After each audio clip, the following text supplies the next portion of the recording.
আমাকে সমাবর্তন বক্তা হিসেবে আমন্ত্রণ জানানোর জন্য আমি বিশ্ববিদ্যালয় কর্তৃপক্ষকে সকৃতজ্ঞ ধন্যবাদ জানাই। বক্তা হিসেবে আমাকে কিছু উপদেশমূলক কথা বলা উচিত, কিন্তু উপদেশের চাইতে উদাহরণে আমার বেশি বিশ্বাস। নীতি কথার পরিবর্তে মানুষের যাপিত জীবনে নীতির প্রতিফলনকে আমি বেশি গুরুত্ব দিই। আমি বরং শিক্ষা নিয়ে আমার কিছু ভাবনা, সমাজ নিয়ে আমার কিছু পর্যবেক্ষণ এই বক্তৃতায় উপস্থাপন করব। আদি বিশ্ববিদ্যালয় প্রতিষ্ঠাতারা শিক্ষার্থীদের ভেতর ঐক্য এবং শৃঙ্খলা থাকার কথাটি খুব ভালোভাবে উপলব্ধি করেছিলেন। এই ঐক্য ধর্ম, বর্ণ বা বৃত্ত শ্রেণী নির্বিশেষে সামাজিক হলেও এটি কখনো চিন্তার ঐক্য ছিল না। কোনো বিশ্ববিদ্যালয়ে চিন্তার ঐক্য প্রতিষ্ঠা করার কথা ভাবতে পারে না, বরং চিন্তা যত বেশি বিবিধ এবং বিচিত্র হয়, যত বহু পথে বহু মতে পরিব্যাপ্ত হয়, তত এর শক্তি বাড়ে। কিন্তু আমাদের দেশের এবং সামগ্রিকভাবে দক্ষিণ এশিয়ার বিশ্ববিদ্যালয়গুলি কয়েকটি প্রকোষ্ঠে জ্ঞানকে বিষয় নির্দিষ্ট করে বিশেষজ্ঞ তৈরিতে মনোনিবেশ করেছে। এর সঙ্গে যুক্ত হয়েছে পরীক্ষা ও ছক বাঁধা গবেষণা কার্যক্রম, ঘণ্টা মেপে পাঠ সমাপনের আয়োজন। ফলে একদিকে যেমন বিষয় অনুযায়ী চিন্তার ঐক্য প্রতিষ্ঠা পেয়েছে, অর্থাৎ পাঠ্য বৈকেন্দ্রিক তথ্য সকলে জ্ঞান হিসেবে গ্রহণ করে তা দিয়ে চিন্তাকে সাজাচ্ছেন, অন্যদিকে পাঠ্য বিষয়ের বাইরে অন্য কোনো বিষয় সম্পর্কে শিক্ষার্থীদের আগ্রহ তৈরি হচ্ছে না, কারণ আমাদের প্রচলিত শিখন এবং শিক্ষা পদ্ধতি তা হতে দেয় না। চিন্তার গভীরতা, বৈচিত্র্য, গতিশীলতা এবং দূরগামিতা না থাকলে নতুন জ্ঞান তৈরি হয় না। আমরা ভালো মানের পরীক্ষার্থী তৈরিতে যতটা উদ্যোগী, শিক্ষার্থী তৈরিতে ততটাই অমনোযোগী। চিন্তার বিষয়টিকে আরেকটু ব্যাখ্যা করা যাক, এবং এ ব্যাপারে আমি সহায়তা নেব যুক্তরাষ্ট্রের এক প্রখ্যাত লেখক ও প্রকৃতিবিদ রালফ ওয়ালডো এমারসনের মতে, এক মানুষের ভেতরে আছে বহু মানুষ। এক মানুষ ধারণ করে বহু মানুষের চেতনা, সম্ভাবনা ও শক্তি। সমাজ অবশ্যই মানবিক সম্প্রসারণের পক্ষে থাকে না, বরং সংকোচনের পথে যায়। ফলে মানুষ তার সম্ভাবনা ও সক্ষমতাগুলি সম্পর্কে অজ্ঞই থেকে যায়, একটি ছাঁচেই নিজেকে গড়ে তুলতে দেখে না।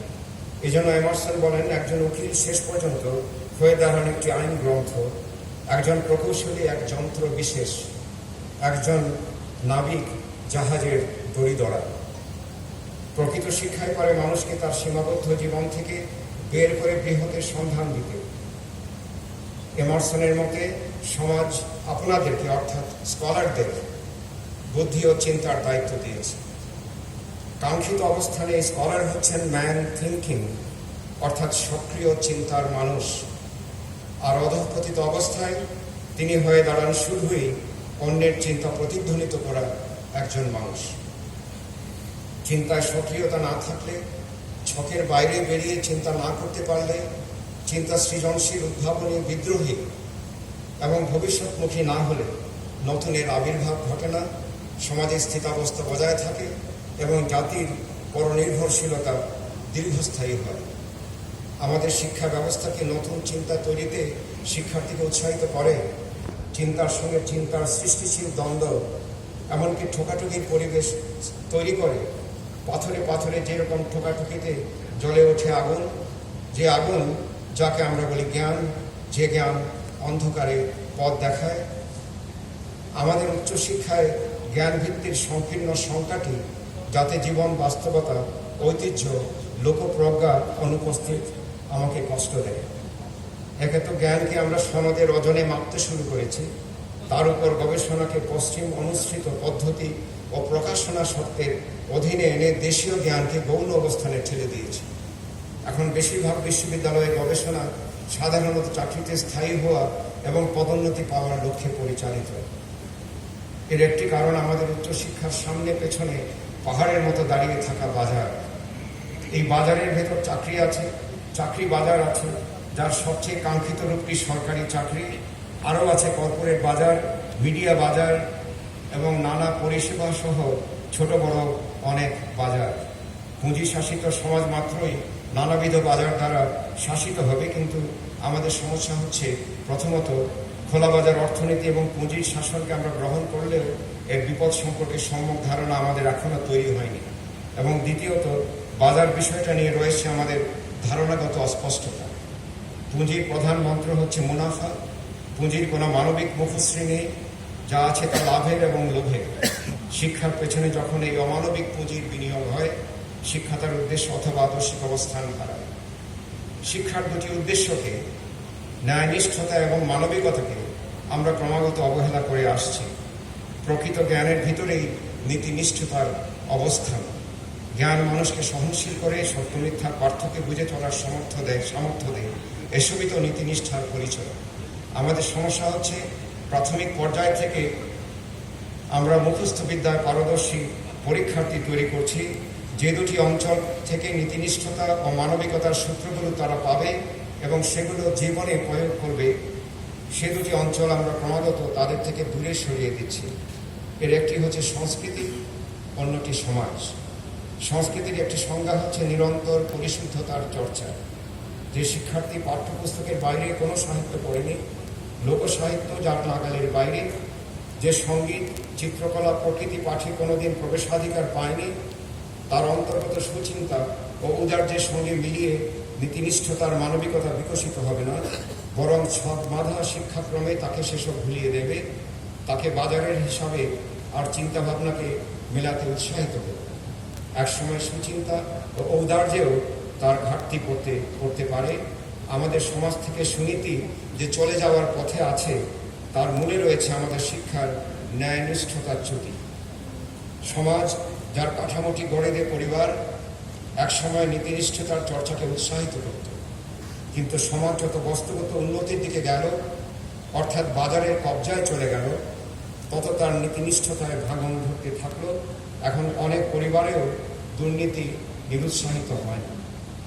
সেটি সম্ভব যদি হতো, সমাজটাকে আমরা অন্তত একটি ভরসার জায়গা হিসেবে গড়ে তুলতে পারতাম, যদি পরিবারগুলো সুনীতিকে একটি চর্চা হিসেবে টিকিয়ে রাখত, যদি ধর্মাচারের সঙ্গে ধর্মের নীতি ও সৌন্দর্যবোধকেও গুরুত্বের সঙ্গে গ্রহণ করা হতো, যদি সেবা ধর্মিতা ও স্বেচ্ছাশ্রমকে উৎসাহিত করা হতো, যদি প্রকৃতিকে জীবনযাপনের সমান্তরাল করা যেত। এক সময় সমাজ এই কাজগুলি করত, সেজন্য এর পরিচয়টা ছিল মানবিক। এই মানবিকতাটা একেবারে হারিয়ে যায়নি। এর পুনরুদ্ধার সম্ভব, এবং সম্ভব শিক্ষা ও সংস্কৃতির মধ্য দিয়ে। রবীন্দ্রনাথ ঠাকুর শিক্ষাকে সমস্ত দেশের চিত্তকে মানুষ করার একটি উপায় হিসেবে দেখেছেন। তিনি নিজে কোনো শিক্ষা সনদ পাননি, কিন্তু ইংরেজিতে নিজের কবিতা গান অনুবাদ করে তিনি নোবেল পুরস্কার পেয়েছেন। ইংরেজিতে জাতীয়তাবাদ নিয়ে আমেরিকায় ও জাপানে বক্তৃতা দিয়ে পশ্চিমাদের ও জাপানিদের বিরাট ভাজন হয়েছেন, কিন্তু তিনি একটি বিশ্ববিদ্যালয় প্রতিষ্ঠা করে বিশ্ববিদ্যালয়ের শিক্ষাটাকে সমস্ত বাঙালির জিনিস করে তুলতে চেয়েছেন।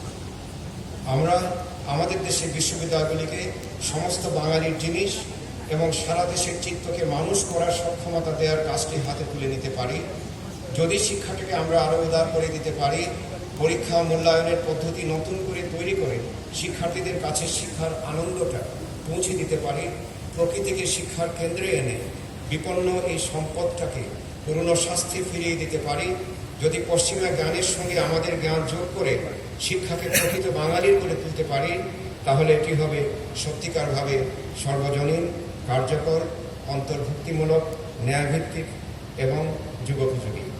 আমার বিশ্বাস, যে কোনো কর্মক্ষেত্রকেই আপনারা বেছে নেন না কেন, আপনাদের সক্রিয়তাকে এই লক্ষ্যে কিছুটা হলেও পরিচালনা করবেন। ধৈর্য ধরে আমার বক্তব্যগুলি শোনার জন্য আপনাদের ধন্যবাদ। আপনাদের চলার পথ বাধাহীন হোক, সকলের জীবন আনন্দময় হোক, এই কামনা করি।